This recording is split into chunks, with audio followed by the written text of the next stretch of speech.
We got to break Cereba up. Cereba is a cartel. We have to own our grid because we paid for it. You had it too long. That's number one.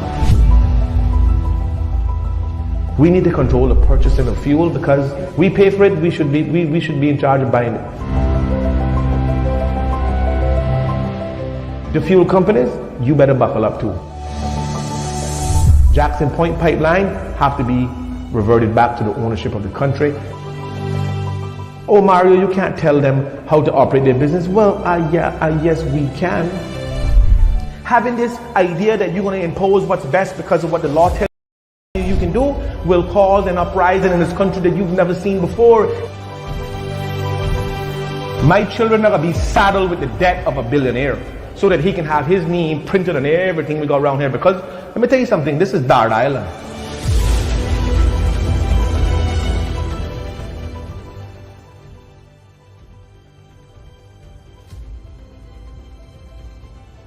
Morning, ladies and gentlemen. Welcome back to Word of Mouth. Today is Friday, the 24th of March, 2023.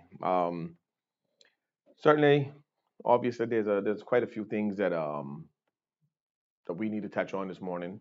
But what I would like to do at this particular point is just send out the condolences to Matthew's family from East End, who unfortunately passed away in Cuba early this week. Matthew was, to many people, a big teddy bear. So I just want to send out and pay our respects to his family and send out our deepest condolences and let them know that they're all in our prayers. So God bless Matthew, and may you rest in peace, my friend. Next thing I want to do, and you see, sometimes we are forced to do things that we don't want to do. And for me, I'm not forced in any way. I'm just gonna address a few things that needs to be addressed. There's a lot that has happened in the last week with the resignation of our deputy premier, who was also the minister of finance. There's huge implications when it comes to these kind of things, and a lot of times we don't really know why these things happen because we don't know the backstory. We don't know what really transpired.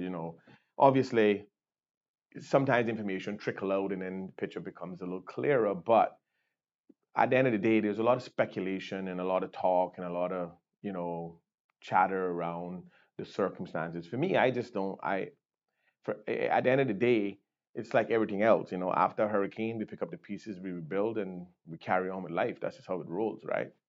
But early in the week when the story broke that the deputy premier had resigned and effective immediately, which was very serious, everybody started swirling the questions in their mind as to why, what happened, what went down. We see a few articles where CNS now, I saw one on CNS saying that the PPM government is asking whether or not the PAC government can hold together. What's the stability? But you guys got to remember, I don't know if you remember last year at some point the PPM filed a no confidence vote, right? They filed a no confidence motion. Sorry, and it was because of some uncertainties on their behalf that they felt that the government wasn't really clicking on all cylinders. And I mean, they have the right to file a no confidence motion at any point that they feel that something is wrong. And obviously, we got to remember one thing here is that on both sides of the aisle, there are all Caymanian people who have pledged their allegiance to representing the Cayman Islands and its people. Now, do we have an issue with how some of them go about doing that? Absolutely. Are some of them politicians that can do it? No, some of them are not. Some are, some isn't. I don't know. And truth be told, is not a perfect system. There's no perfect system out there. So what I would also like to say is that we need to be very conscious of the fact that implications of an unstable government will have great impact on our financial services, on our tourism product, because at the end of the day, when a person goes to TripAdvisor or somewhere to go in and do some sort of um, research on the Cayman Islands, they find that we're relatively safe, relatively stable environment. So that sometimes be the determining factor that they choose Cayman over other Caribbean islands. So it's imperative that we maintain a certain level of reputation, not only domestically, but more importantly to our international customers and people who come to Cayman and visit our shores and those who invest here and whatnot. So there's no secret that Cayman is an investment geared economy. Of course we are because we don't have any natural resources that we export. So we need to, to continue to stay very vigilant on in regards to the financial service industry and the tourism industry. Those are the two pillars that run our economy. And then all of the other things subsequently that we charge fees for, like licenses and work permits and land transfer and duties and whatnot. Those are the things that fill the gap that generate additional revenue for our GDP.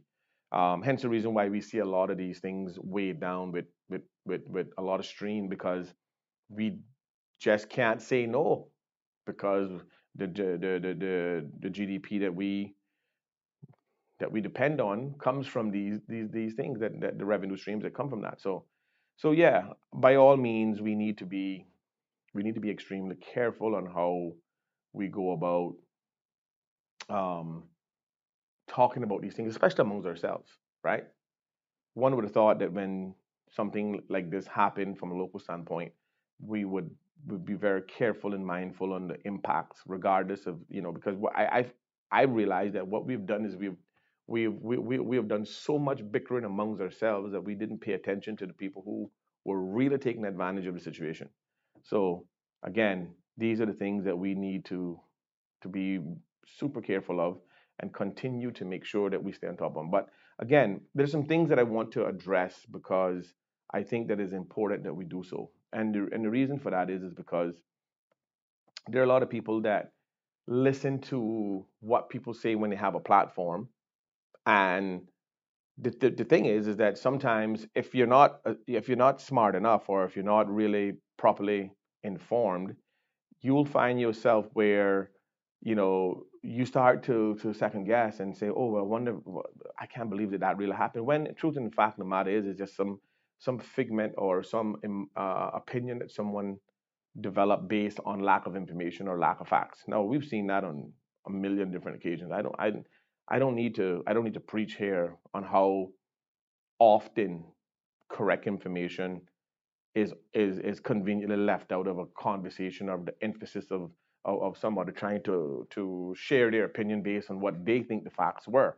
And we see it all the time, right? And certainly when we have a platform like Cayman Mall Road, which the very name itself is synonymous with gossip and rumor, right? And I get that. I think that most people with sense understands that, right? But it's like going into a liquor store or accidentally wandering into a liquor store when you're really looking for the supermarket, right? You go in, you'll look inside there, you'll see customers, and you'll say, "Oh, sorry, I'm to yourself, I'm in the wrong spot." But if you go in a liquor store and then proceed to shop, then obviously you're there to buy alcohol because it's a liquor store. That's what it is specifically set up and open for business for. It's not there to sell anything other than liquor, right? So when you go on to certain platforms and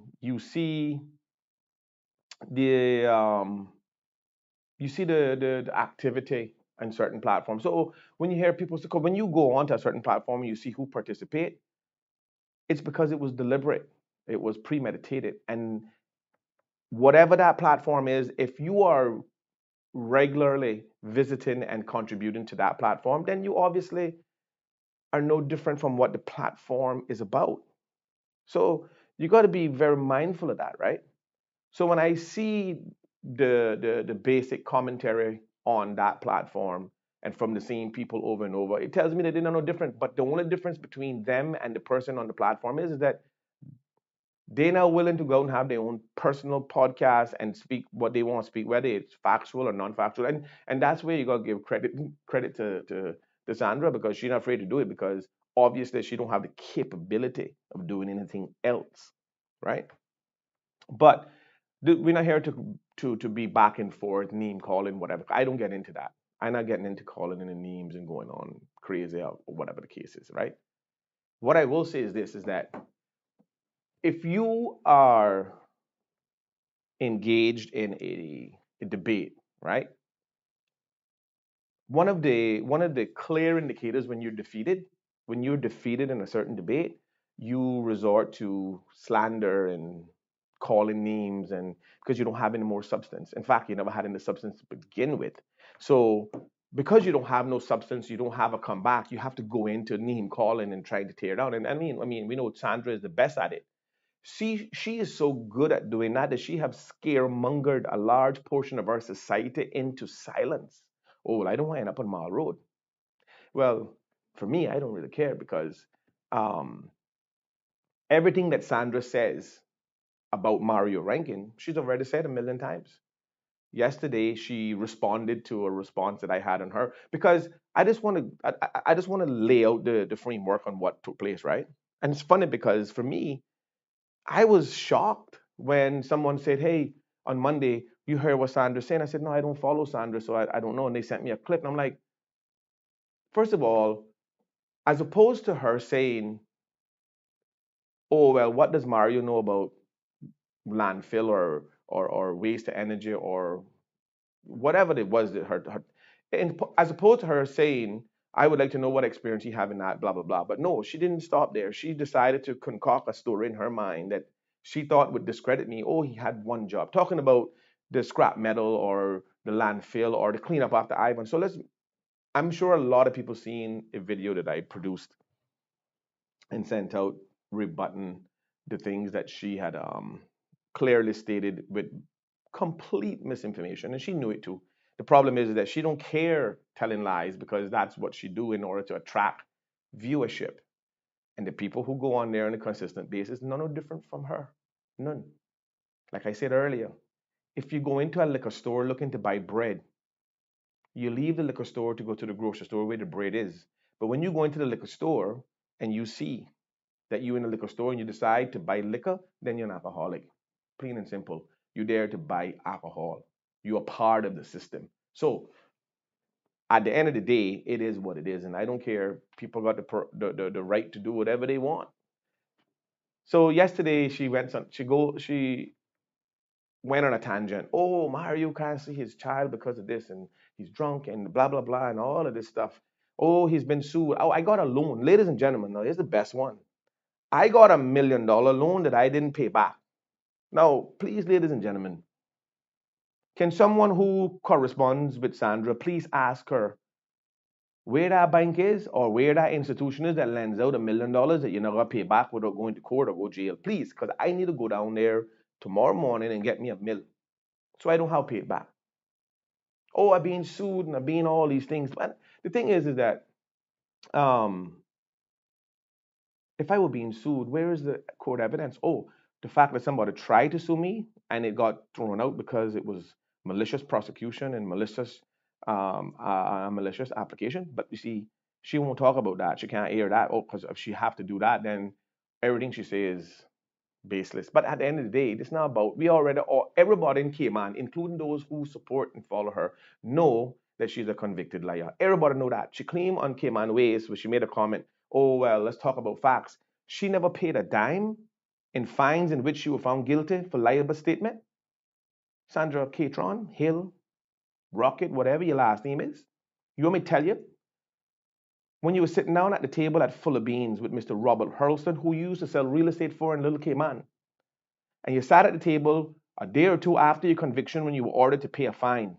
Robert Hurlston stuck his hand in his pocket and gave you 500 $100 bills in the presence of me and other people that were there and said, Sandra, here's a donation towards your fine. And you took his money. Yeah, you took his money. One thing I know about Robert, he not a liar, so anybody who want to confirm can go and ask him. So if you saying you never paid a dime, that means you took Mr. Robert Hurlston money without just cause. Because I know why he gave it to you. You know why he gave it to you. He said it clear and clean and straight. But if you never had to pay a dime for a fine, why did you take his money? But at the end of the day, That is not convenient for you to talk about. But we all know Matthew Leslie sued you successfully, Marco Archer sued you successfully, and Blake from Black Gold sued you successfully. So, and you had to issue apologies in every single case. But at the end of the day, you ain't never been convicted according to you. But again, we all know that you struggle with the truth, Sandra. Even to your own truth, you struggle with. Now, let's not talk about the fact that you've been in court more times than anybody can count on their fingers and toes for the very same thing. Even if you weren't convicted, you ever heard the saying that wherever there's smoke, there's fire? But at the end of the day, I'll let you all be the judge of that. I'll let you all come to your own opinion on what that is. I'm not here because I feel like I need to defend myself, you know. I don't really care what Sandra say about Mario. I really don't. Plenty of people call me and say, "Oh, you heard this?" I don't care. Smart people with a good intellectual compound don't pay Sandra no mind. So when you see people commenting on her page, those same people, and they know who they are, they ain't no different from her. The problem is that when you lose a battle, when you lose an intellectual debate, which Sandra is not even remotely close to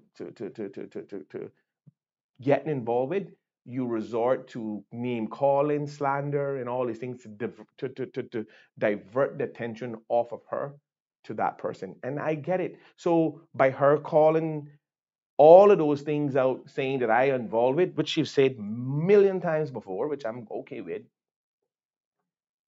tells me that that is her admission of defeat. Now, now that we've cleared that up, right? Let's get to the subject matter at hand. The Cayman Islands landfill and the importance of having a solution for it. And I think everybody in Cayman, including those that struggle with the truth, can all agree that we need to fix the Cayman Islands landfill.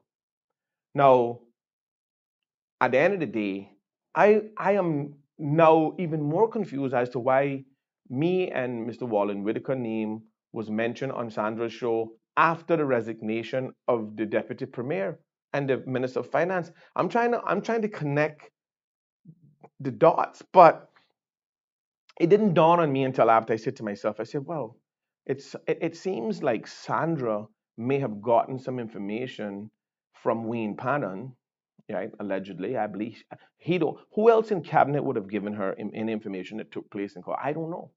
Wayne is the only one that I know admittedly told me that he works with Sandra. That don't know secret. He didn't keep that a secret. So if the premier is in caucus, why would Sandra develop the belief that I had any any interest in doing anything in the Cayman Islands landfill? How would she have known that? Because I know I certainly didn't tell her. I know that I've been working in and out the system trying to help the government find a solution to remove scrap metal, to recycle municipal waste, and all these different things. Right now, I currently involved with a company that I'm trying to implement here in Cayman that can use the cardboard and the plastics and use them into concrete to make blocks so that it could be recyclable, that we don't have to ship it out and put it in our landfill. That's what I currently try and do right now. I mean, this is brand new, so I haven't even submitted a trade and business license yet. It's just in the development stages of an idea. So I don't even understand where she would have gotten the idea that I had any interest in the Cayman Islands landfill or waste to energy. I don't know where she would have gotten that from, other than a member of Sitting Caucus. Because from my understanding and from what I gather, is that when Mr. Christopher Saunders, and I think now that's where the correlation came in. So let's just put it out there now. When the then Deputy Premier Christopher Saunders looked at all of the numbers that were coming in from the Regen project and the whole landfill consortium of people who were involved with initiating all of the solutions for the landfill, when he started to look at the numbers after becoming the Minister of Finance and the Deputy Premier when the PAC government took office in 2021, he started to see some anomalies. Because remember, ladies and gentlemen, Chris' first occupation is an accountant. So he understands numbers. And the problem with it is when he started to see the anomalies in the numbers when he took over the portfolio, he then started to ask questions. Oh, well, how come after 5 years, the consortium was signed by the PPM government? The PPM government signed the consortium deal, which was okay, and and had all great intentions.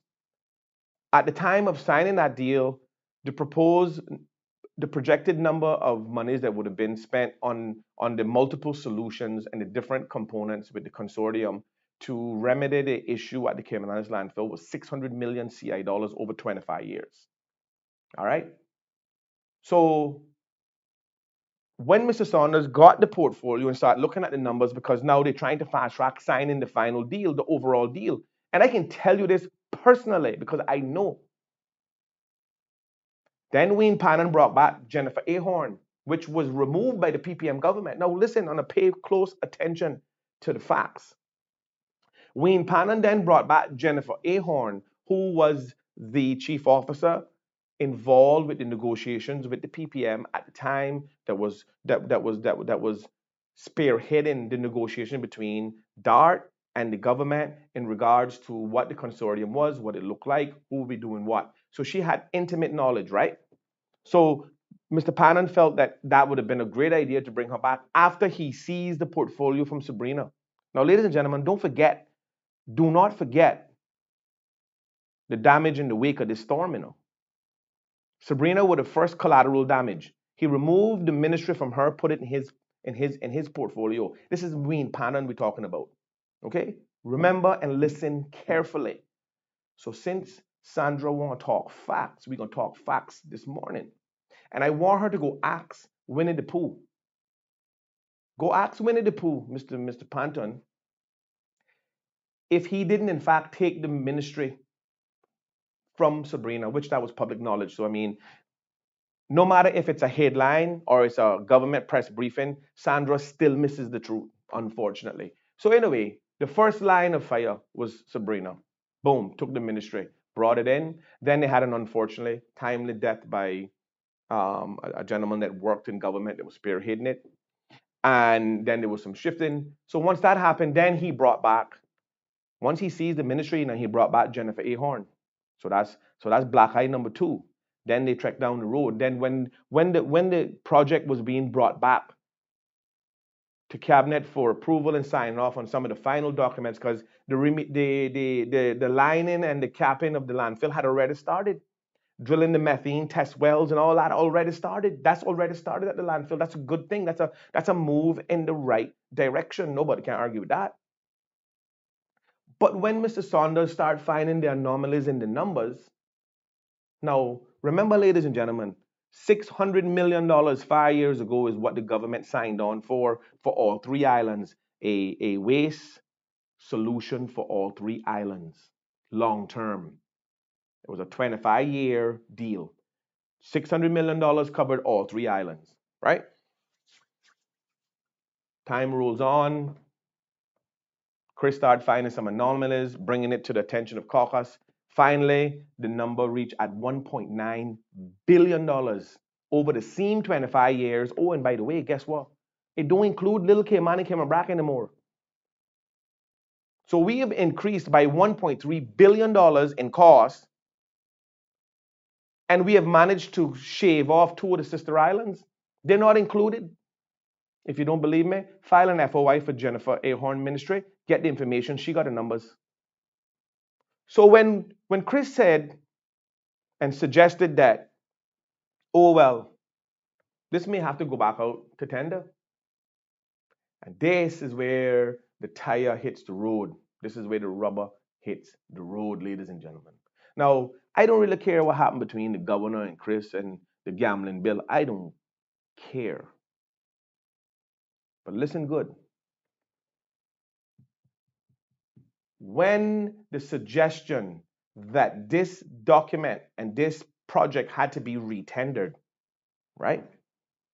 Bear in mind, Sabrina was taken out, Jennifer Ahorn was brought back in, DART had already started spending government money and managing the capping and lining of the landfill. Listen good. And then the promises that probably were already made to the regen counterpartners overseas for the waste energy part were now in jeopardy.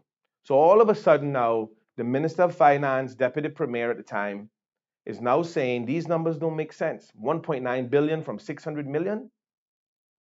And now we now got all three islands. We need to retender this. We need to consider retendering this because this don't make economic sense.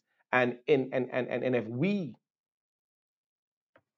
sign these documents, we will be saddling the Cayman Islands generations to come with death for the last 25 years and for the next 25 years. So at the end of the day,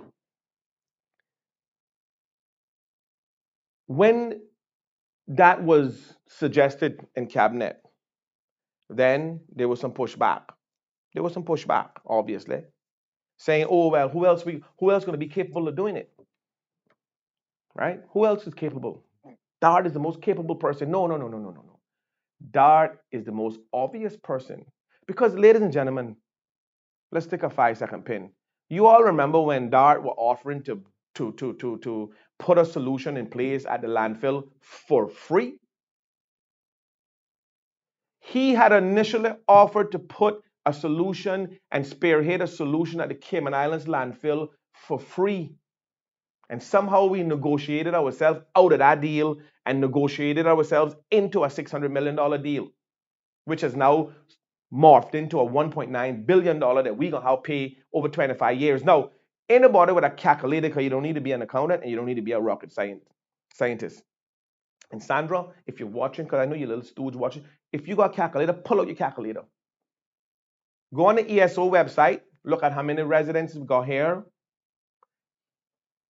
divide that by $1.9 billion, and there you will have your magic number on how much money gonna be paid by everybody. Because let me tell you something now.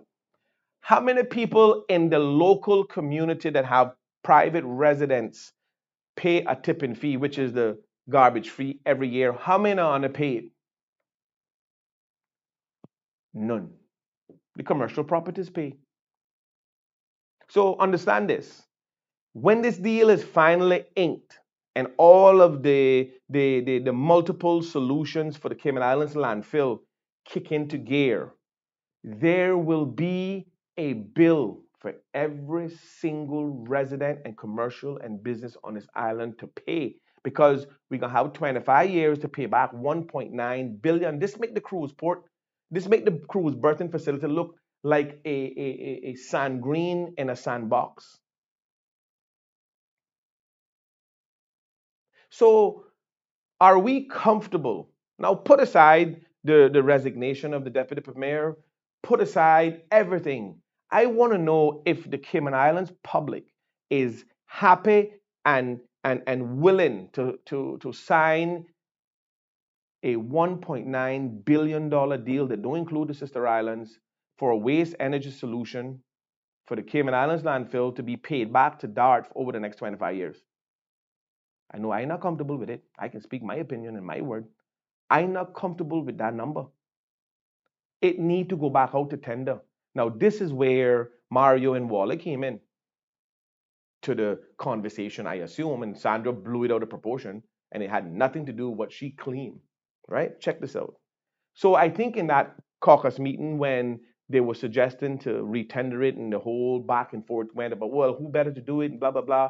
And I think Chris and other members may have suggested, look, we got local people on the ground that capable of doing some of this work. Why are we not looking towards giving some of the work locally? But I know for a fact that when that was mentioned, it didn't mean that they should give us the waste energy project, because none of us don't have a waste energy project or did in a waste energy in the past. They meant the residual work like moving the tires, moving the metals, processing, managing, and supervising. That's what they were referring to. But my name and Wally name came up, and the reason why our names came up. Let me just give on this now. This is where Sanders was so off base. Mr. Wallen Whitaker name came up because he's the former head of the environmental health department. He used to run it. He was one of the people that used to run the landfill. There's nobody on this island Whether you like or hate him, there's nobody on this island that has more information and intimate knowledge of that landfill than Mr. Wallen Whitaker. Nobody. So why is it that Mr. Wallen Whitaker is giving these here you go dog catch a bone projects when he could be the one advising on the methodology because he know what below there? And then they said, and people like Mario who have done successful scrap metal removals, why these people not considered of being a part of the consortium? That what was said. That's the context it was said in. But of course, Sandra had on her blinders as usual. In fact, she never takes them off. And then she just went rampage. You know why? Because Wayne Pannon had an issue. Now, we not get to the juiciest part yet, ladies and gentlemen. We not get to the juicy parts yet. I given it to her this morning. Hold on. It coming now. So Sandra decided to declare war on Mario.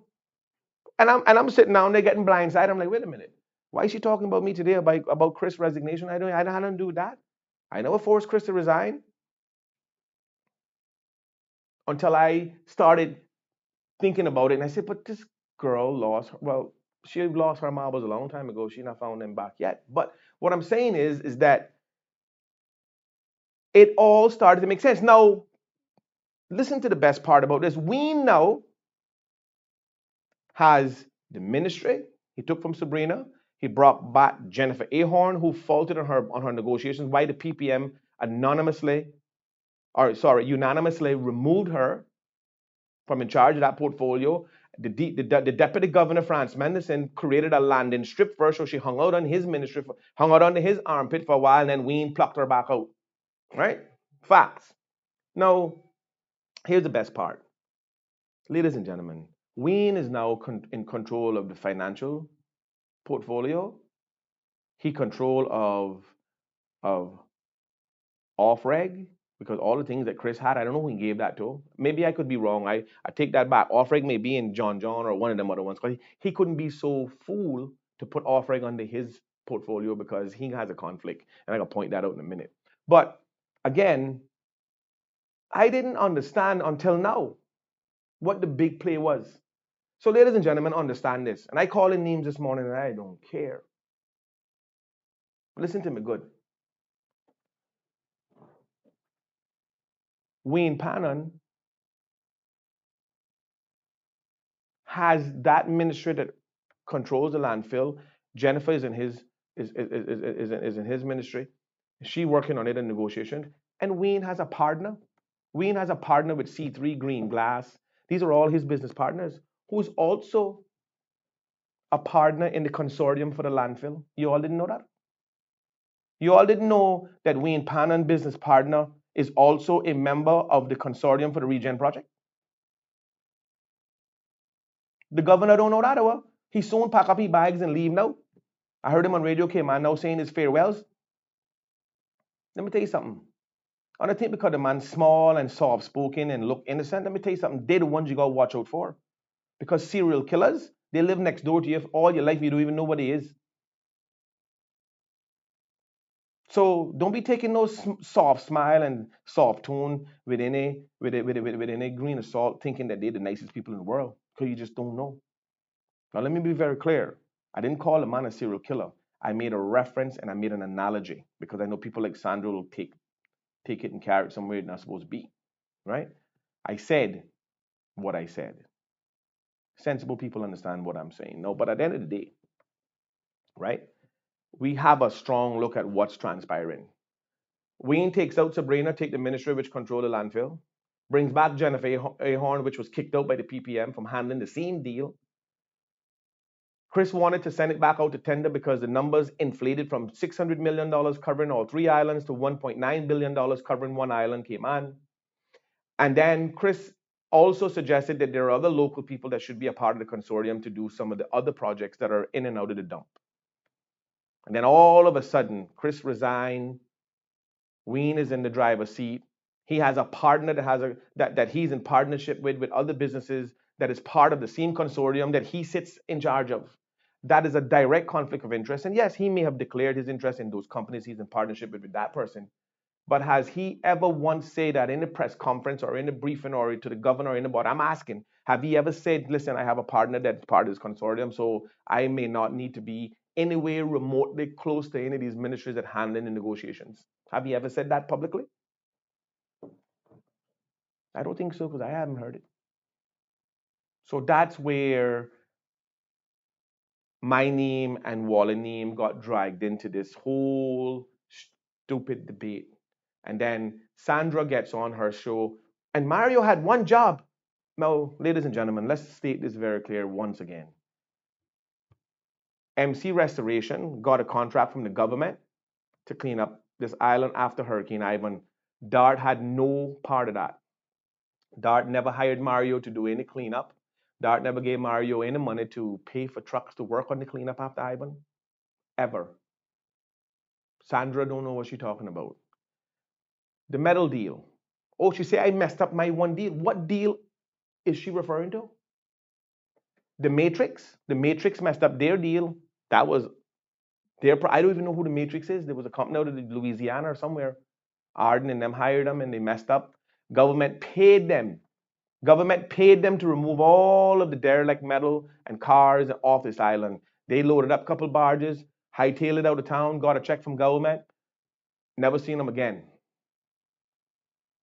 Material was left dormant at the landfill for years. Government decided, look, we got to do something about this metal. It's just sitting here. We got to get rid of it. They put out an RFP. They put out a tender. Multiple people applied for it. The only difference is that the team that Mario was a part of all collectively sat down and said, you know what, guys? There's a value for scrap metal on the open international market. Government shouldn't have to pay somebody to move something that have value. Maybe we should change up how we approach this. And we all collectively decided to pay government $40, either 40 or 60, I can't remember, it was so long ago.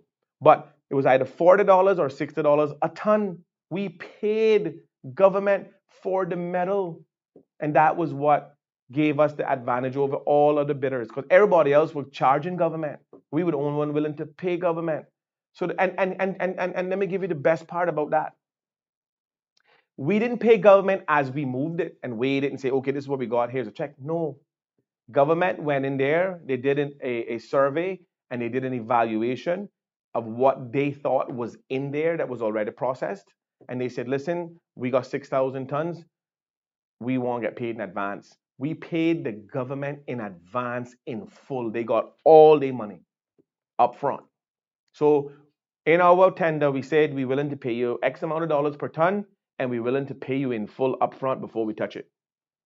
That's what we did. So I don't understand how anybody could take from that we failed, and we successfully removed all the metal that we were contracted to move. End of story. So I don't understand. And we cleaned up the Matrix messy job, because when we were at the harbor loading our barge, I got video footage of it too because I did it specifically for days like this. We had divers go down at the end of the wharf where they had car frames and metal that Matrix had dropped in the water and nobody knew. I paid a dive team to go down there and strap everything on the crane, and we pulled everything out and we loaded it on our barge and we sent it out. We did that. But again, that happens to be the truth. And when people struggle with the truth, you'll never hear that coming from them. So when we have these sort of things floating around our society, we have to fix them. We have to set the record straight. So at the end of the day, I got way more experience in that landfill with the minimum experience I have than Sandra Catron will ever have in her entire life. So I don't know why she felt that there was some need to attack me about being an expert in the landfill, because I never once submitted a tender to do no regen project or waste energy project. So I'm a bit confused as to why she went on that tangent. And then when I respond eloquently, correcting her mistakes, she then goes back on her show yesterday morning, calling me all kind of names, and I can't see my daughter and all kind. What's she talking about? She don't have no clue what she's talking about. I talk to my daughter every week. Anyway, I need to talk about that. I'm not bringing my children into this. I never ever bring my children into anything when I talk publicly. But she unfortunately don't have the ability to be a decent person. That's her biggest problem. And for all of you that follow her page religiously and comment and egg her on, Anna no different from her. And I get it. On a small portion of the society, Anna don't make a difference. That's a fact. Because I not scared of Mall Road. And everybody, oh, you don't end up on Mall Road. I don't care. What she gonna say? The same thing she's been saying for the last 5, 6, 7, 8, 9 years. Everything Sandra ever said about me is the same thing she keeps saying about me. So what she gonna do? Keep saying it. I'm happy to make your page popular, Sandra. I'm happy that talking about me attracts people. That only tells me that they're not here. They don't go to your page to listen to you. They go to your page to listen what you gotta say about me. End of story. So you're welcome.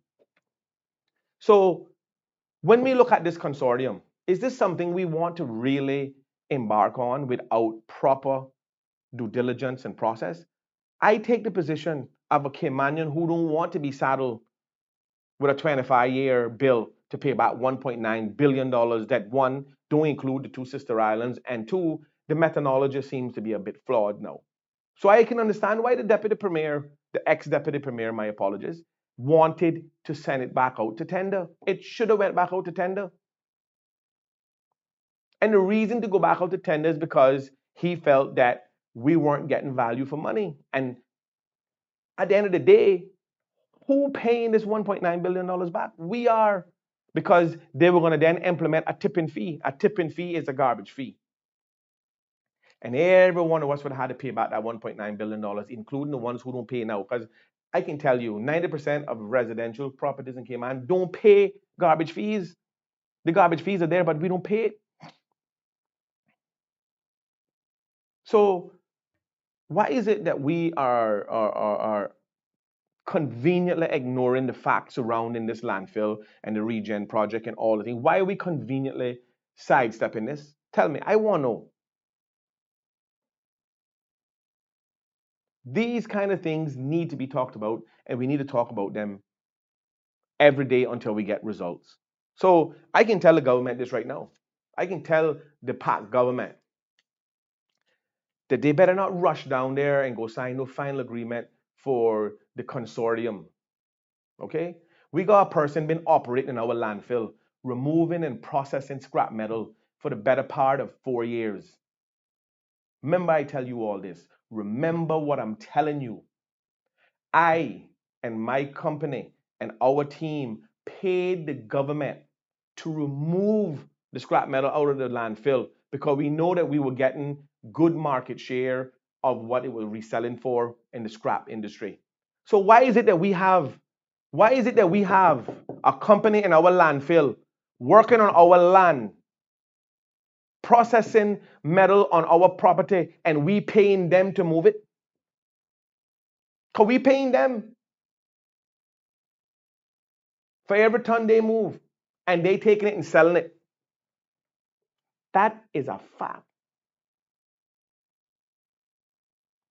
100% facts that the Cayman Islands government is paying the consortium for a company to process and remove scrap metal out of the landfill.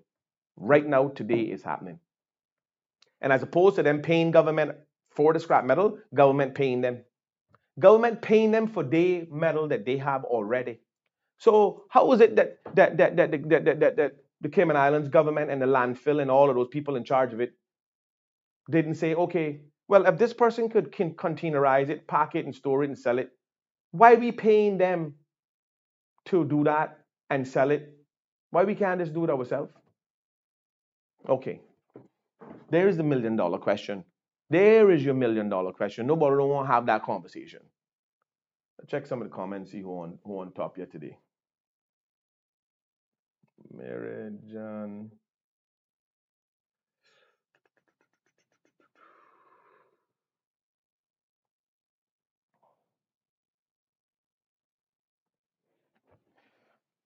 People really don't have any concept of what really going on when it comes to these big projects that you're doing, right? And I was reading earlier about the I don't know if you all remember that Venezuelan gold that came in here on a private jet, and you know who got that money now? Because they say it was drug money. Where the proof is that it was drug gold? I don't know. The money gone to the UK. The UK seized the gold. They kept it. I guess I guess that fits right in with their age-old MO. Take care about the gold, put it up in a museum. But anyway, at the end of the day, we need to pay attention to this landfill deal. We need to pay attention to this regen deal, and we need to pay attention to Wayne Pannon. He have a conflicting interest in controlling these portfolios that he's now somehow miraculously inherited. So I don't know how many members of the PAC government comfortable with what has transpired in the last week. But I know one thing for sure. In politics, there are no enemies. And you see the the PPM government, about they wondering if the government's stable. Well, why don't file a no confident motion now? I don't understand. PPM government, you all got 7 members over there. Listen to me. At the end of the day, nobody can tell me that we shouldn't be sending a negative message out to the internet. Listen, a negative message already been sent out. Our deputy premier resigned effective immediately. That's already a black eye. The problem is that none of us don't know really why.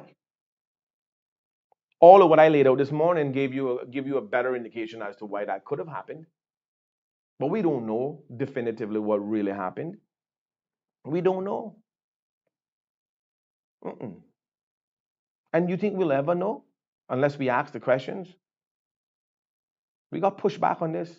We need to know. I see this article come out in the Compass about the emails between the former deputy premier and the governor.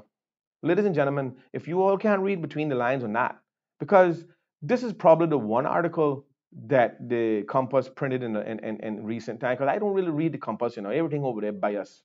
From the time they took the Caymanian out of the Compass, that would have ended it for me. They don't have my support. And then they won't charge you to read their garbage. I'm not interested.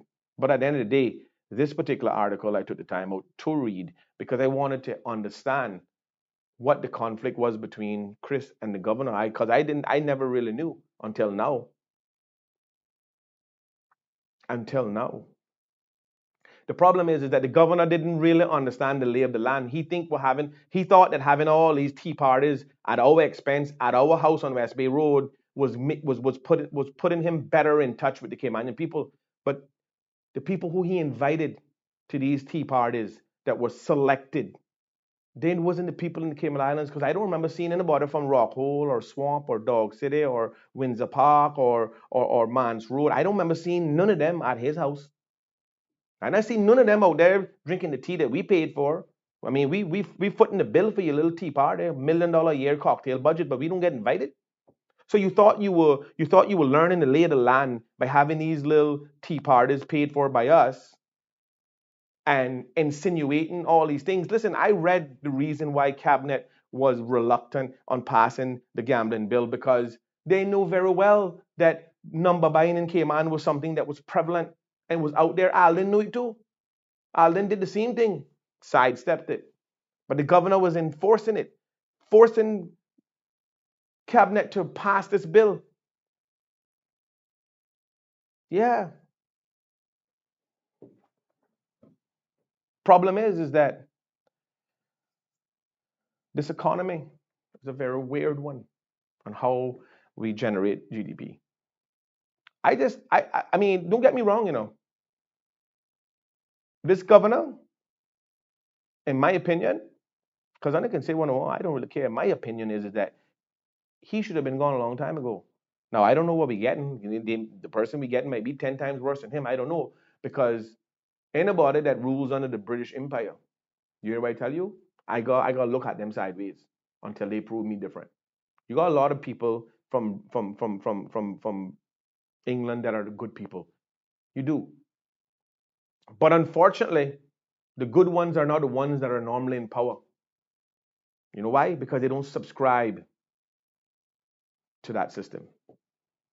So when you see a person come to Cayman, they're on their retirement leg, which means they've been in the system for a long time. So at the end of the day, I got to look at them and I got to make sure before I go and jump in any conclusions. I'm not interested in that. The governor will clearly borderline willing to enact Section 81, his ultimate power to overrule. He did it already, Need I remind you that when that whole civil union thing was going on, which I don't really care what happened with it, I don't. But you remember when he gave our parliament, he gave our legislative assembly the ability to go in and vote on it, knowing very well that if the vote didn't go in favor, in which he was mandated to implement, that he would overrule it and make us look like idiots. And he did it. He embarrassed this country.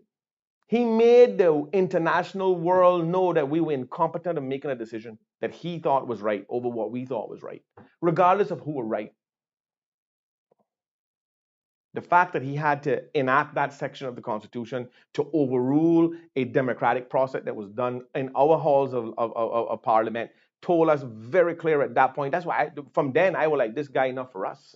This guy for him and his mandate, which is the Foreign Commonwealth Office. Believe me when I tell you. So don't make any mistakes, right? Him leaving at the end of this month is a good thing. And as I said many times before, I hope he don't forget nothing because I don't want him to have to come back here for nothing. And if it were left up to me, I would put him in the immigration system saying that he can't come back for 5 years. But that's just me. That might be a little bit extreme, but I don't care. They've been wearing the crown of stolen jewels for 600 years, so I don't understand why we can't ban him for 5. Nobody don't want to talk about that. We have a society that is now subjected to all of these things that we have no control over. We got cost of living pounding us on the head every day for the past 25 years, and nobody not addressing it. Nobody. And now they want to sign us up to a $1.9 billion landfill deal that we got to pay back over 25 years. But what will happen that 25 years will turn into 50? You know why? Because it'll get to a point where they'll see where we can't make the final payment at the end of the 25, and then they'll just extend it. Methane, all the recyclables, all those things will be handed over 25 years. Things that are going to generate revenue. You think waste to energy not generating revenue? It is. How is it that we're going to be forced to pay a tipping fee to pay back an ROI of $1.9 billion while they're going to be utilizing the methane, utilizing the recyclables? Oh, they're going to be doing that. They're going to be benefiting from it. No, it's them, because we're not going to have no control for 25 years. Who sits down at the table and negotiate these type of deals? Oh, people like Jennifer Ahern, reason why the PPM took her out. Nobody. We, to this day, haven't written any statement to the public. Mind now, this man worked for us, but he's not to this date, and I've asked for it from the minute he brought her back. Written any statement to the public as to why he brought back Jennifer Ahern. Not one single thing, because he feel that he don't have to answer to us. He feel that he don't have to answer that question. I'm the premier, I'm smarter than you, you wouldn't understand. That's the mentality he have. 100%. But let me tell you something, it only a matter of time. Only a matter of time. And the PPM talking about they wondering if the PAC government stable. What do you mean wondering if the PAC government stable? The deputy premier and minister of finance resign effective immediately. They're not stable. How in the world does that represent stableness? File your no confidence motion.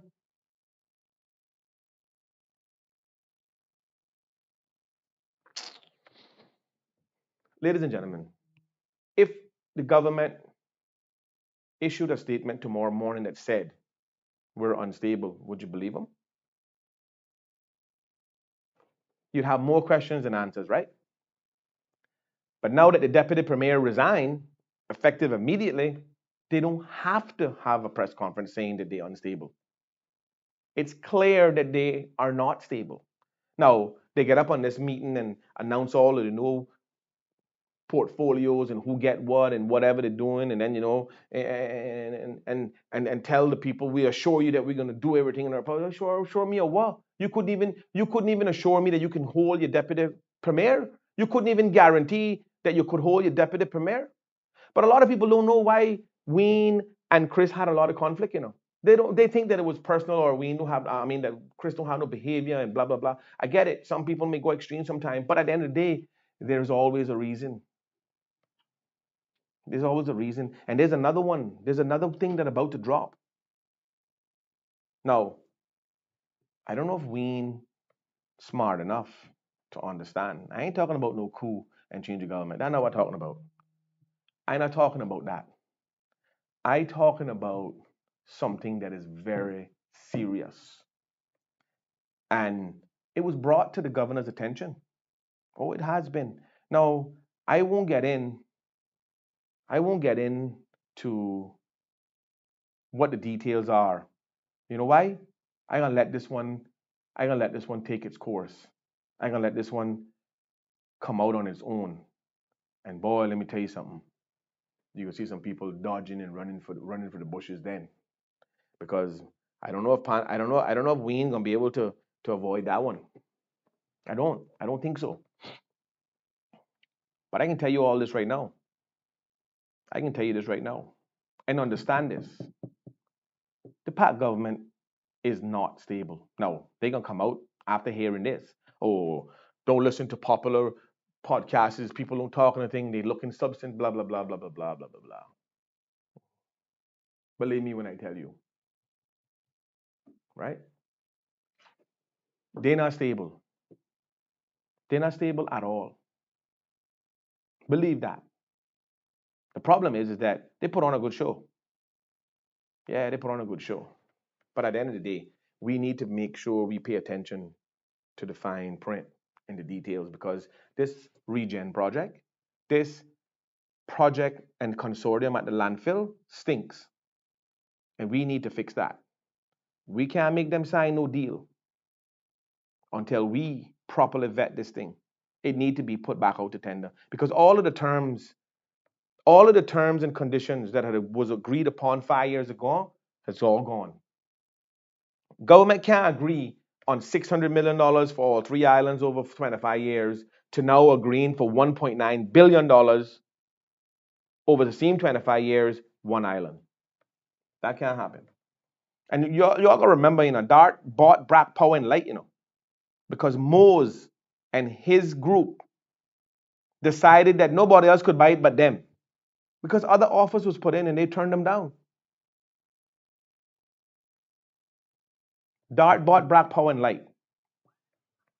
So you all don't make any mistake that these things are just coincidences. They're not. It's an overall strategic plan. Understand that. Okay? Listen, I'm not here saying that Dart shouldn't spend his money, I'm not saying anything like that.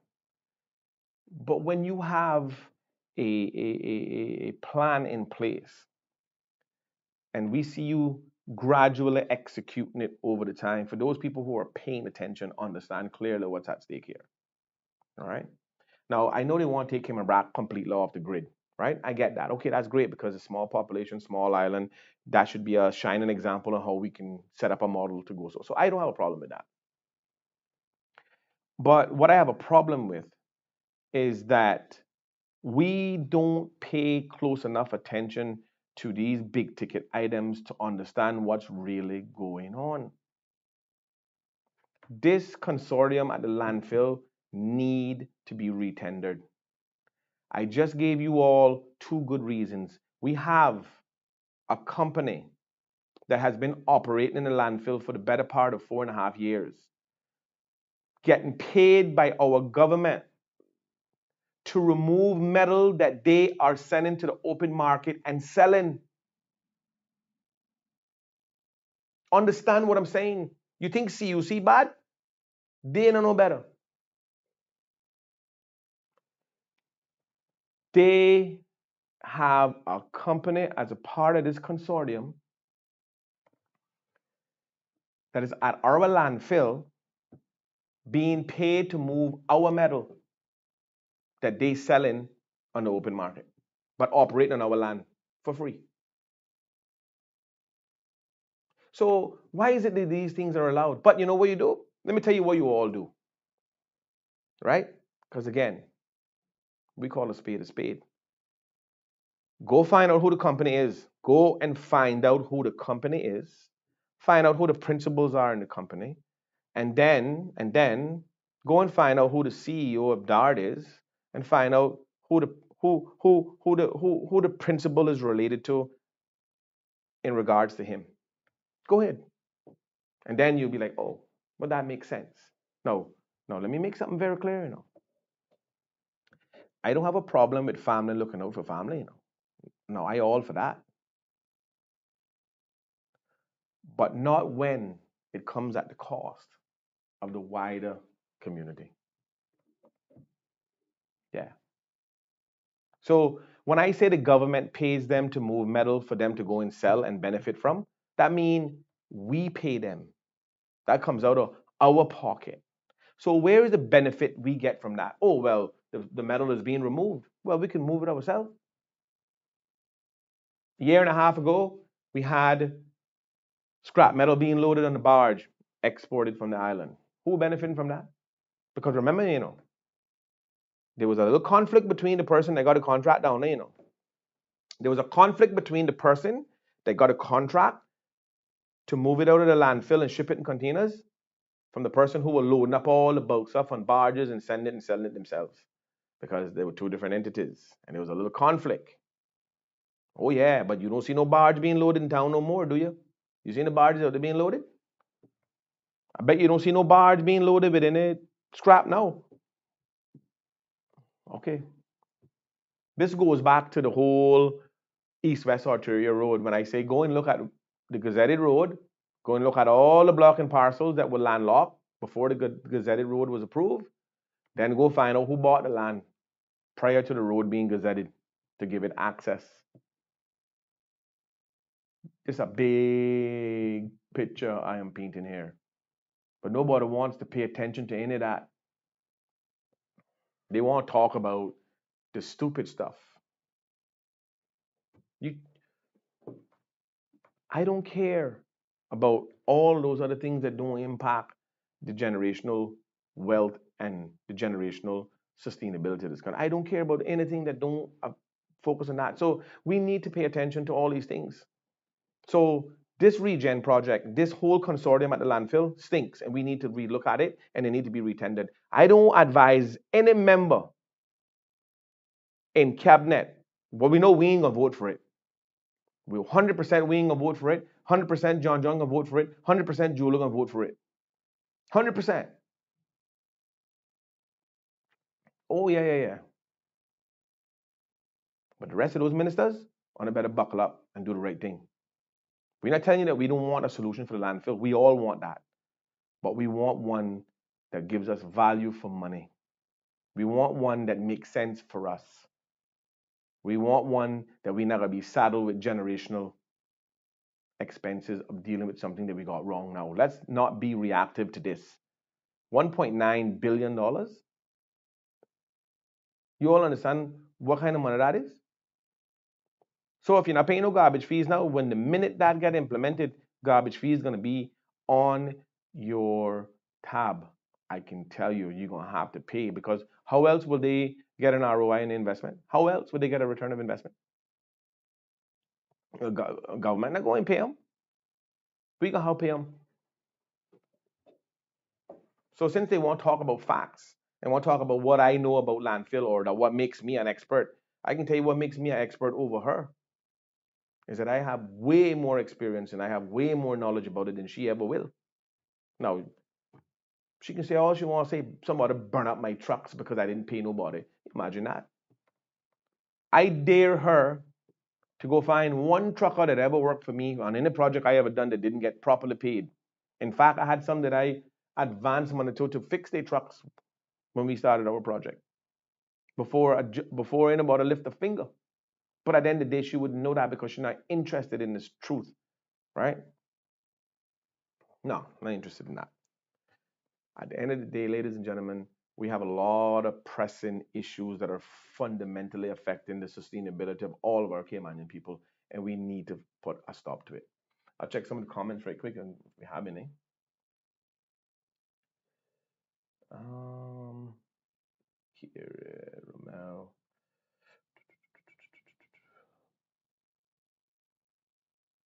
Yeah, yeah, John, the background, we changed it up a bit. Thank you. We appreciate that.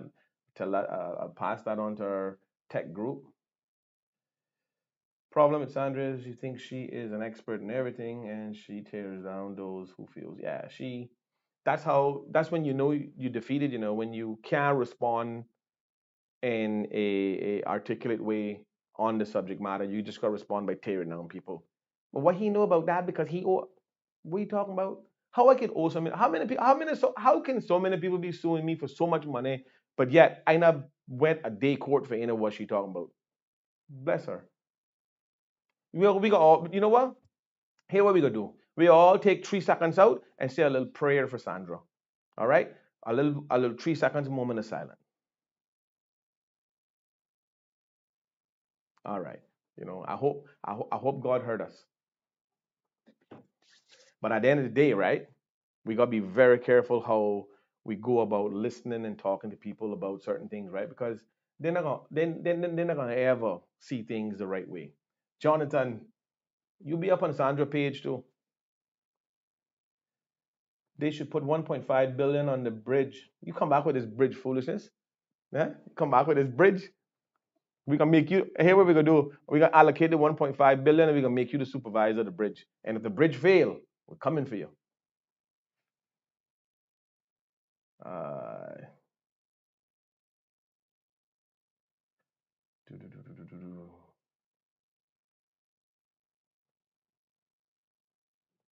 Why the suspense? What suspense you talking about, Jonathan? All right, I just check in the comments obviously because I want to make sure that I don't make people feel like that they left out. Some people are going to be loving the streets. I know one thing. Sorry, I think you mean living on the streets. I know, but not. Yeah, you're correct. If you know, but not be loving it. Um, no disrespect, Mario, but I won't be praying for her. Come on, man. Everybody's subject for forgiveness. Come on. Anyway, I just wanted to make sure that we address these issues because we got to stop letting people off the hook because people think, listen, for all of you who are afraid to speak up or speak out or set the record straight when it comes to people like that who constantly tear down people for listen, constantly tear down people for no reason.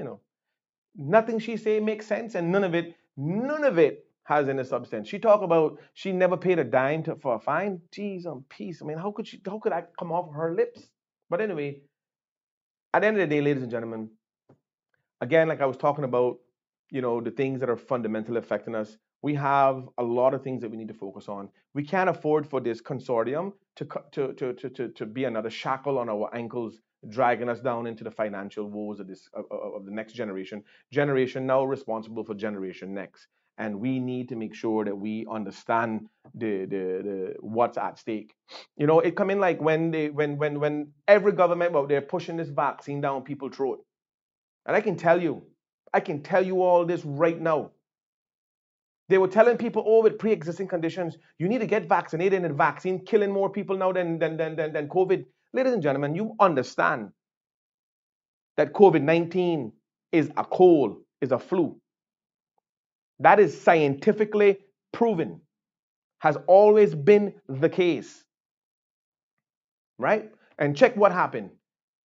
They never told us that we could get over the flu anymore. They told us, oh, well, if you have a pre-existing condition, this particular cold COVID-19 could kill you. The difference between the vaccine and COVID-19, let me tell you the difference. COVID-19 is a bad flu that you can get over if you're healthy. And even for those people who weren't very healthy, can still get over it. Because I know plenty of people who got diabetes and had heart condition who caught COVID and got over it, right? And it wasn't because they were vaccinated, right?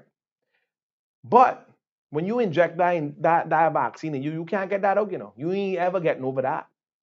That permanent.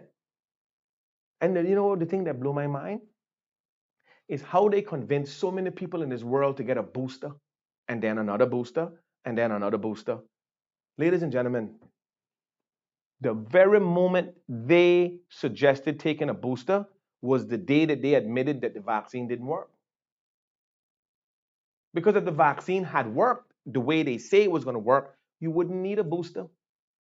And even with the multiple boosters, you still never prevented yourself from getting COVID 19. You still caught the cold. They don't call it COVID 19 no more, you know. No institution in the world to date calls it COVID 19 anymore. They calls it the flu. It's back to the flu. I want to know when the real class action lawsuits can start flying for all of the side effects and death that has occurred since the vaccine. That's what I'm wondering when that gonna happen because it's happening already. It start trickling in. The truth is coming out. Believe me when I tell you. And the fact that people only took the vaccine because they wanted to travel blows my mind. 90% of the people that took that vaccine wasn't for medical reasons. It was because they wanted to travel. They took away your ability to move around the world. You imagine putting laws in place that you can't travel without a vaccine. Can you imagine?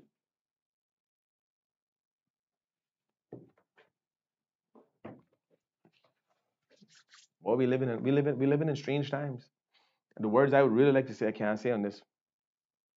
But we living in a world that I can tell you is very very crazy. So, but we need to be very careful on how we go about doing things from this point on because I mean we talk about cost of living, we talk about what causes the cost of living, we talk about social deterioration, we talk about what causes that, and they all play hand in hand. They all play hand in hand.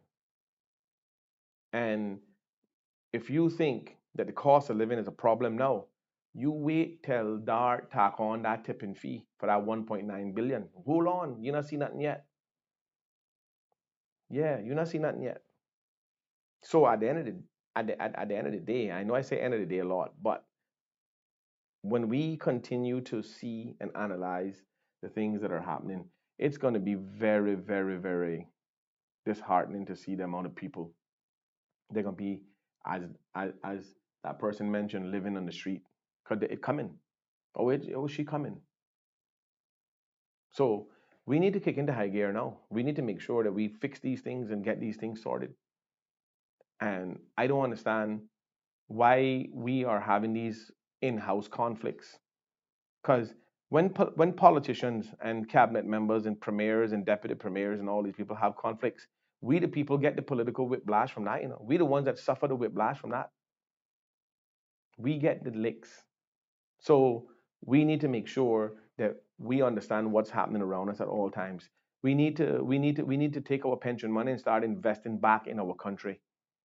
You remember when Makiba wanted to divest government assets? I think that was in 2010, 11, which meant that he wanted to take some of the government assets off the books so we wouldn't be liable from, right? There would be no liability. Like the government building when they built that, I think was $100 million thereabouts, and he wanted to divest it. In other words, he wanted to sell the building and lease it to own for lower payments than what they were currently paying for the loan that they had in place. So that in itself made sense. But it goes back to what I say about the pension money. Let's say theoretically that the government wanted to divest that asset and take it off the books. So that's not a liability on the government books, right? And it goes into a pension. A pension fund buys it and then lease it back to government to own over a period of 20 years, 25 years, whatever it was. So $100 million over 25 years, lease to own from the government. If the government had sold it and took that liability off the books and then leased it back to own with the arrangement through the pension providers that bought it would have been more economically feasible for us to have done that than to hold the entire debt and have it as a liability. Now, I don't know economics expert or know whatever, but I can tell you, I know numbers and I know deals, and that would have made sense. Same thing with us buying CUC. I don't know why we haven't bought CUC already. In fact, I'm confused why we haven't bought that.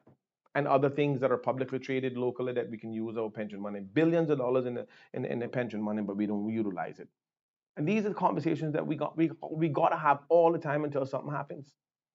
You know, I look at this thing with CUC, and I tell you I can pound them until something happens. I don't care what nobody say. This thing with CUC really, really bothers me on a high level because they getting a free ride, a complete free ride, because we pay we pay to repair the grid, we pay to maintain the grid, we pay for distribution on the grid, and we pay for the diesel that run the generation that pump the distribution on the grid. We pay for everything,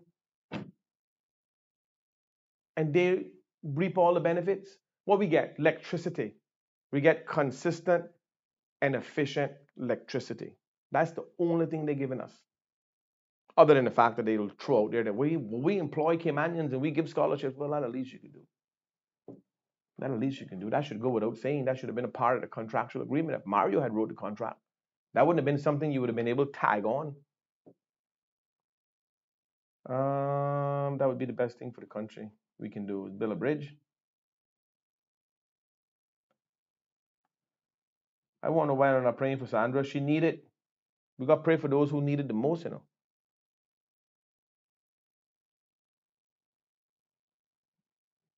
I agree with you, Mary, 100%. Ha ha ha ha. Jonathan agrees to putting him in charge of the bridge. That don't surprise me, Jonathan. That don't surprise me. You're the new bridge foreman. All right, Cayman Islands bridge foreman. You spearhead it. I'll find the funding for you. Why you don't go down there and have a meeting with Dart? He seemed to want to build all kinds of things, but just remember now, if he build it, he gonna tag us with the bill. I don't know how you gonna get around that one.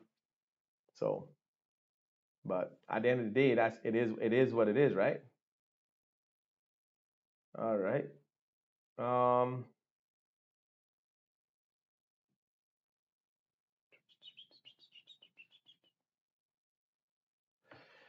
all right, today Friday. We all made it to the weekend. I should be in Miami right now at the Ultra Weekend. That's where I should be. That's where I would rather be. But we here plowing the cornfields. So at the end of the day, we gotta get ourselves back to a situation. So, ladies and gentlemen, I hope that I have presented some clarity on the ongoing stupidity that going on within our social media platforms and people just being completely you know ignorant to the facts deliberately so they can attract a bunch of people to look at their website. That's fine. I mean, I don't have a problem with that, but you know when you start to attack my children, you cross the line. You cross the line. But I can tell you right now, you can ask any of my children; they can give you the same opinion to me. I'm not a perfect person by any stretch of the meaning perfect. That's a fact, and I don't strive to be perfect. Never.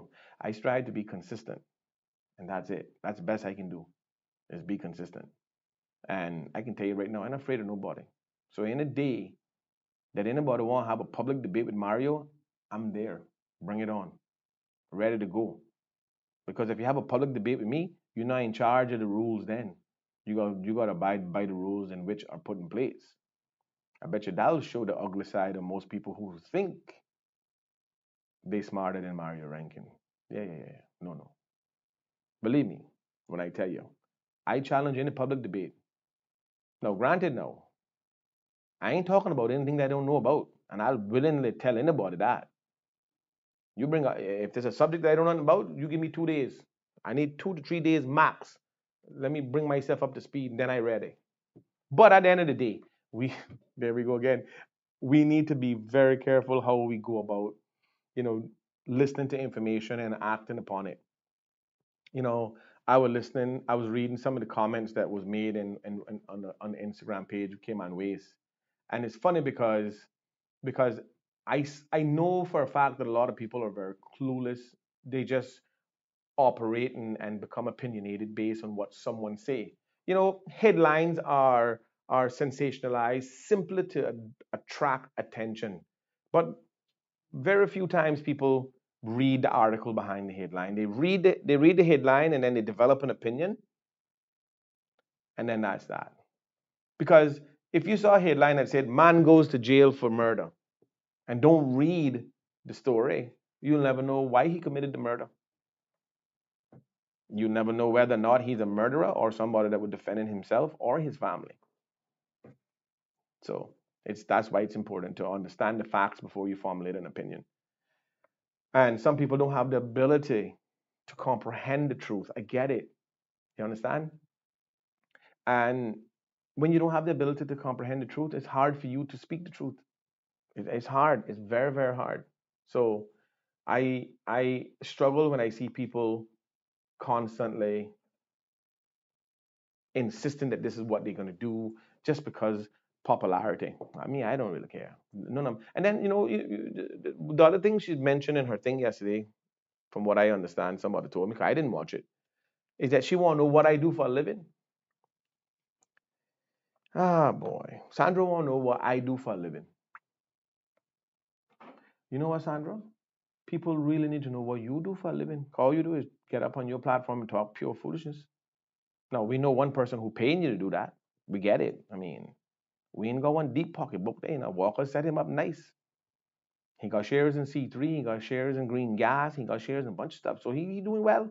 He can afford to pay you. Yeah. So carry on. Do your thing. But don't worry about what I doing. Worry about why you worried about what I doing. That's what you need to be worried about. I good. I all right. You see, the problem is that it's always a difference from the inside looking out than from the outside looking in. So when people see the perception of certain things, they formulate an opinion, which is baseless because it's just the perception you're formulating it on, right? You can't drive across somebody's house and just assume anything, because what I just said kicks into play. There's a difference from the inside looking out than from the outside looking in. Huge difference. And I can tell you all this. I've never done anything in my life from a business standpoint that wasn't going to benefit Cayman and everybody in it. And I still do that to this day. I working on some projects in Jamaica that is going to benefit Cayman. And I don't have to do that. And I'm not doing it because I want some praise. And I'm doing it because I want some tap on. I'm doing it because that's who I am as a person. I don't want to be the only sustainable Caymanian. I don't want to be the only Caymanian that can socialize and be able to buy food and do these things. I want all other Caymanians to be able to do the same. And let me tell you something. I don't need to get up on this platform and talk about my track record and what I done and what I didn't do for this country. I don't need to do that because I don't do it for those reasons. When I did and gone, history will reveal itself on what my participation is. Have I made mistakes in my life when I was younger? Oh, of course. I'll be the first to admit it. And I'm not gonna use the age old thing where we all got apart. No, I can only speak for me. I can only be responsible for me and what I do. I made many mistakes as a youth growing up. Plenty. I paid for them. Still pay for some of them to this day, probably. But at the end of the day, when I became consciously aware that this wasn't all about Mario anymore, and that was September 28, 2021, when I had my first child, I realized it wasn't about me anymore. It was about me and that person that I got to be defending for the rest of my life. So people can say what they want, do what they want. That's their prerogative. But when you start talking about things that you don't have a clue about, especially when it becomes about my children, that's where I draw the line. But some people can't help themselves because they don't have the ability to do anything other than. You understand? That's the reason why when I said earlier that we're gonna take a moment to pray for Sandra, I genuinely meant that because she needs it. I didn't do it as some sort of mockery of God or the faith. I did it genuinely. When I closed my eyes and clasped my hand just now, I said, God, please help Sandra. Because she needed it. And if not for her daughter, they need it. So at the end of the day, I'm a very serious person when it comes to these kind of things. I grew up in a God-fearing family. I can tell you. And I can tell you all this right now. I never once witnessed God betray me. So I have no reason not to believe in him or not to know that it's a good thing. But that's my personal belief. That's my personal belief. Yeah. So, real question. Who got a question? Jonathan? Go ahead. Shoot. Hold on. How many cars do you think come from the east end of the island get to go to the north side or GT? All right, let me just read this over again, Jonathan, so I can get it correctly. So when I answer the question, hopefully, or try to answer the question, I should say. Some people are demonic serpents. All right. Hold on. How many cars do you think come from the east end of the island to get to north side, or I guess you saying or GT, not of GT? Real question. 50,000 or 70,000? Do you mean 5,000 or 7,000?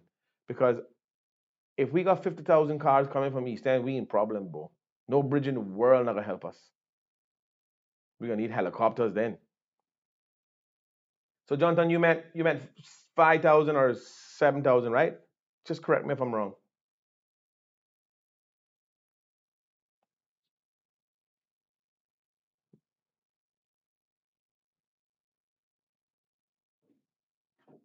Anyway, I'm gonna assume you mean 5,000 or 7,000, right? No, I don't think it's that many. I don't. I think that a large part of the problem with the traffic, whether people want to admit it or not, has to do around the scheduling of work and school and activities. Because we know for a fact that all schools open at a certain, well, majority of schools open at a certain hour. We all know that people are supposed to be at work at a certain, majority of the people got to be at work at a certain hour. And unfortunately, those times correlate with each other. So people will leave home extra early to try to get their kids to town, drop them to school a little bit early so that they can get to work on time, right? Now, I know that if we were to stagger the time of schools in each district, like the one in Frank Sound, that's different because they're there and the children in those areas are the only ones that go to that school. But for all other schools, if we were to stagger the times and the pickups and this and all of those things, we would see some alleviation for people who are traversing the roads at those times. Then you got the 3 o'clock pickup, 2:30 to 3 o'clock pickup. Then you got the lunchtime, 12 o'clock hour. So we know that timing plays a instrumental impact on the people that are on the road and at what times, because we all know that between 9:30 and 11 in Georgetown in the areas is typically okay. But between 12 and 1:30, it's a sardine show. Same thing with the morning, same thing with the school pickup, same thing with the afternoon drive at 5 or 4:30, whatever.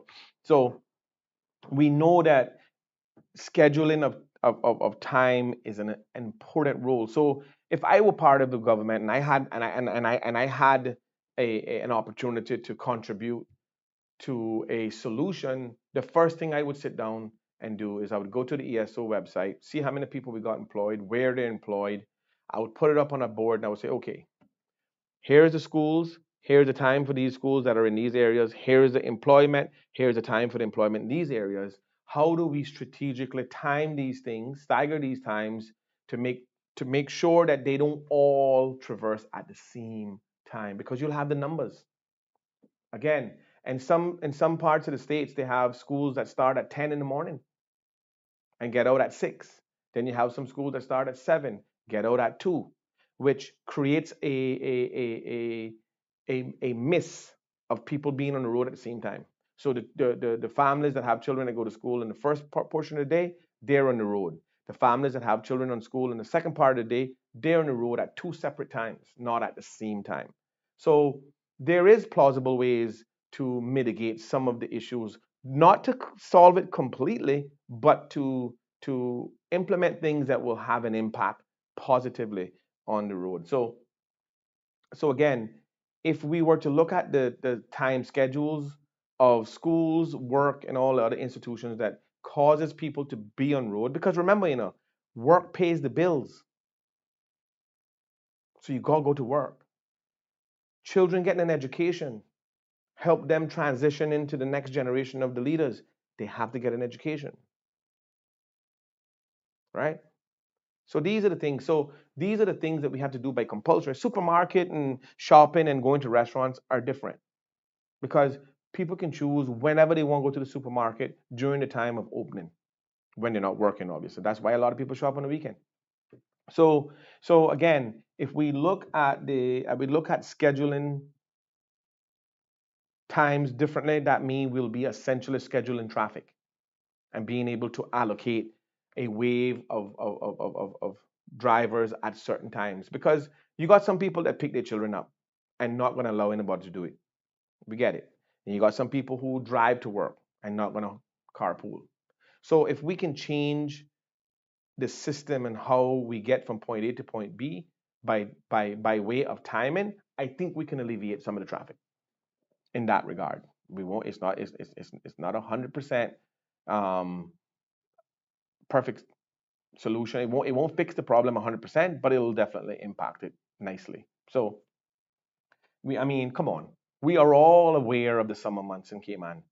You can get up at 8 o'clock and still get to work by 8:45 during the summer months when no school is in, and that's just the schooling system. So imagine if we were to work with the private sector and say, guys, look, you know, for those people who can work at home, let them work at home until 10 a.m. and then come into work at 10 a.m. And for those people who have to be to work at 8:30 and have to drop their children, then what you do is you say, look, this group of people are the ones that are going to be on the road not only to get to work but drop their children. And then these group of people that don't have to get their children necessarily because of work early, they can carry their children to school at 10. And those group of people totally miss each other being on the road at the same time. And then you would have helped the traffic. But what do I know? That's just an opinion. That's an idea. Excuse me. I think we can make it happen. So anyway, ladies and gentlemen, I just want you all to know that you know my only narrative and objective is to try to get what's best for Cayman and what's best for the Caymanian people and for all the people who call Cayman home.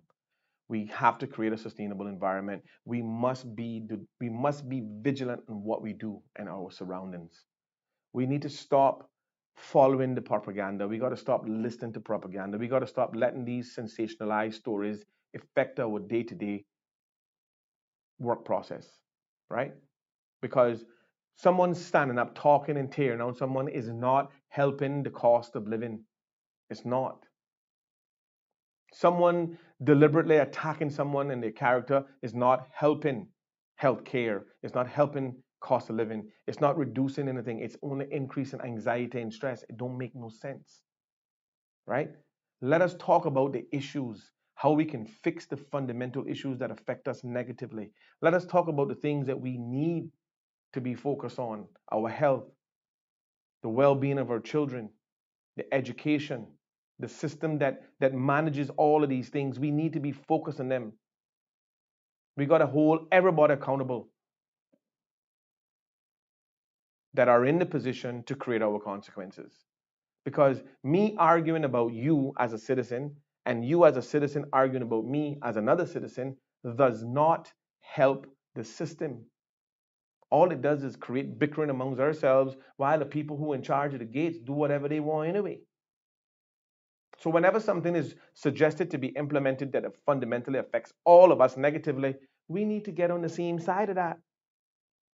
Not argue whether I'm better than you or you better than me or what I know about this and what you know about that. Put all that aside. You think the gas people care about whether I like you or you like me? You think the people who selling us food care whether you like me or I like you? You think CUC care and the people who charge them for all this energy and all and their structure, you think they care about who in the public argue amongst themselves? They don't care. They just want to know that if you don't pay by disconnection, warning, you're disconnected. End of story. And then we both be in the dark.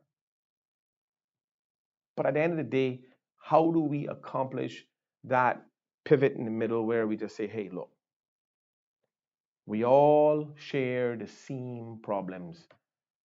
And when I say that, meaning high cost of food, high cost of energy, high cost of gas, and high cost of everything that we need by compulsory. We all share that, no matter what our opinions are about anything. But I can tell you right now, we have a really rough road ahead of us if something don't change, and it got to change quick. Okay, Jonathan, what are you saying now? Would that include tourists? What are you talk? I don't know. Jonathan Powell question: if Grand Cayman has 6 to 9 thousand people, how could it be 50 to 100,000? Good question. Well, would that include? Oh, here we go now. Jonathan, you're a pessimist. You're not an optimist, bro. Be an optimist for 5 seconds now.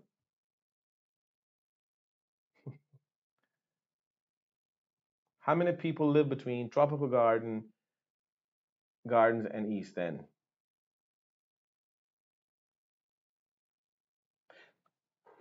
Does anybody here work at the ESO website? I'm updating it because I don't think anybody does. Go on the ESO website, Jonathan. You can find that. You can find answers to your questions. All right. Obsessed with the bridge being built in North Sound. That is so true. He want to build that bridge. I don't know. Jonathan, you gonna be in charge of toll collection or must be, man? Because I don't know. I haven't seen anybody who advocated for something more than that in my life. Um, I need to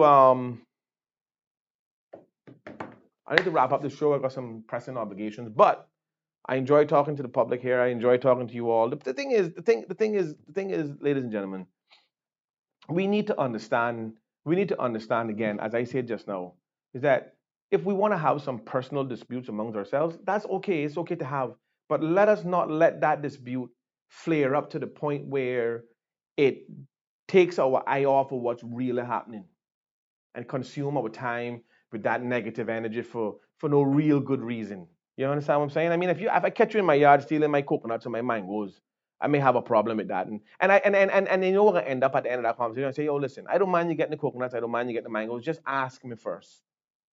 Because I really don't mind.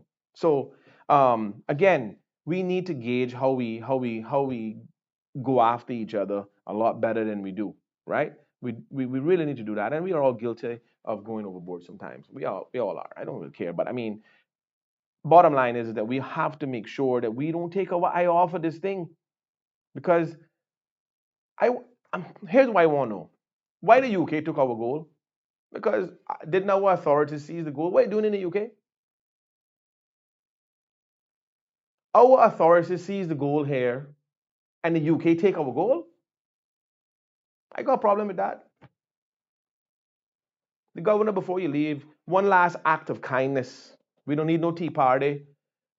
We want you to call the UK and tell them bring back our goal. I want back the goal. Now, again, let us not take our eye off of this prize, ladies and gentlemen. Believe me when I tell you, if you think an alternative energy surcharge is anything on your bill, wait till that tipping fee hit you at 1.9 billion. I don't hold on. I don't see nothing yet. No protest in the street. I got have the garbage gonna have pile up. I can tell you that.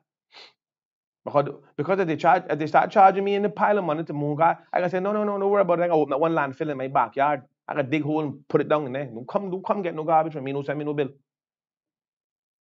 Last but not least, before I mention and reminder of Jet Around Cayman coming up next month, short couple of weeks left. I want everybody to come out and support it. It's a give back. And I'm gonna say it here for the first time because there's a misconception by a lot of the people in the little Marine Institute, in the Marine Association. Anyway, listen, Jet Around Cayman, listen to me good. Jet Around Cayman was purchased for the sole purpose of giving it back to our local people that are in the jet ski thing, that loves to race them, even those who are not professional. We do it, it's a give back. I want to thank Kenny Rankin and his family for allowing us to get it and continuing to support it. Kenny pledged the Veterans Rise prize money. These are all out-of-pocket things. Jet around Cayman don't generate no money. Okay? They don't. So, and this is what we do it for. We give, it's a give back. And that's what I'm doing it for. And that's what I've always been doing it for. So, but so yeah, I'll leave you all with that. And I want you all to understand, right?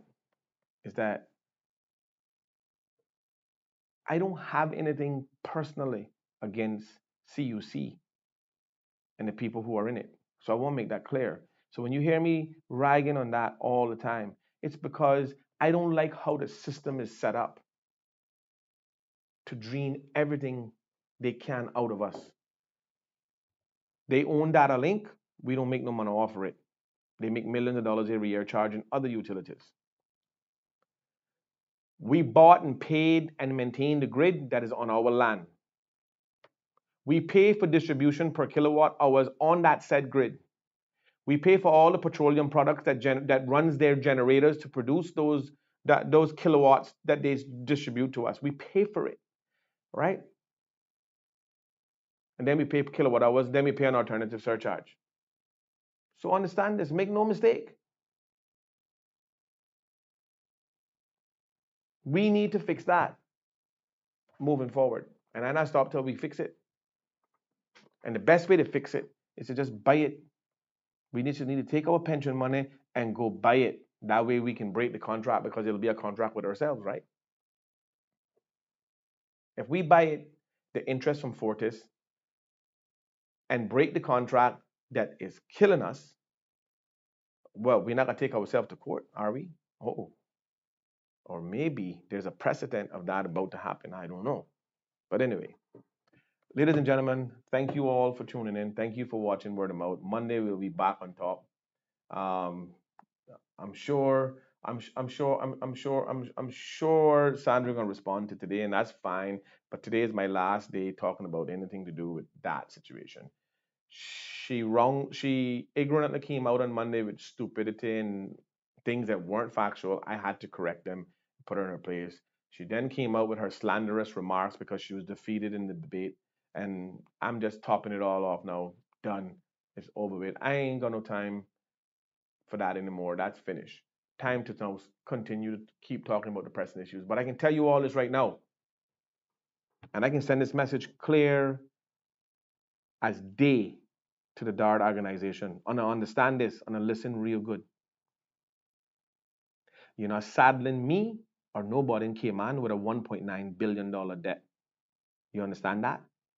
You need to rewind and come again because we not paying that. And if Jennifer Ahorn and Wayne Panton think that they're going to fast track signing this contract and sending it through, you make a sad mistake. Kenneth Bryan got constituency to answer to. Jay got constituency to answer to. Sabrina got constituency to answer to. Andre got constituency to answer to. Catherine, Bernie, every one of them got people to answer to. And then you can tell the whole world and you can put that in your pipe and you could smoke that. You can take that to the bank. No 1.9 billion consortium is going to be saddling us with that debt for no 25 years. That need to be retendered. And that's what the movement is now moving forward. They had their chance. No more. And the man them who operating on our landfill for 4 years, charging us to move our metal, that's stopping too. And you can have all the videos on the wall about we having a scrap metal video today, but I can tell you what, that when the day comes, it's going to be, here's the exiting of the people who've been taking advantage of our system coming. I ain't no more toy thing now. It's 2023. We're putting a stop to all this foolishness. So the regen project need to be called the rewind project. Not regen, rewind. Because we ain't signing that agreement at no $1.9 billion. You all have a good weekend. Stay safe. Don't forget to like and share our page. Tune in on Monday because we know we can have some backlash over the weekend that we can have deal with. So boom, Monday, 9:30, you tune into Word of Mouth. We're going to be right here. We got a YouTube channel as well. So for all you people who have smart TVs that don't have Facebook, just go onto your smart TV, click YouTube, type in Word of Mouth Cayman, and bam, Mario Rankin live. Good to go. Have a good weekend. Stay safe.